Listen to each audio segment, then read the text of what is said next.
বিসমিল্লাহির রহমানির রহিম। পরম করুণাময় ও অসীম দয়ালু আল্লাহর নামে শুরু। ইন্না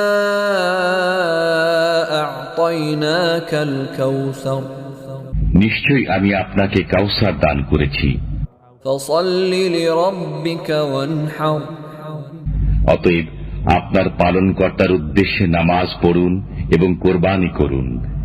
ইন্না শানিআকা হুয়াল আবতার, যে আপনার শত্রু সেই তো লেজ কাটা নির্বংশ।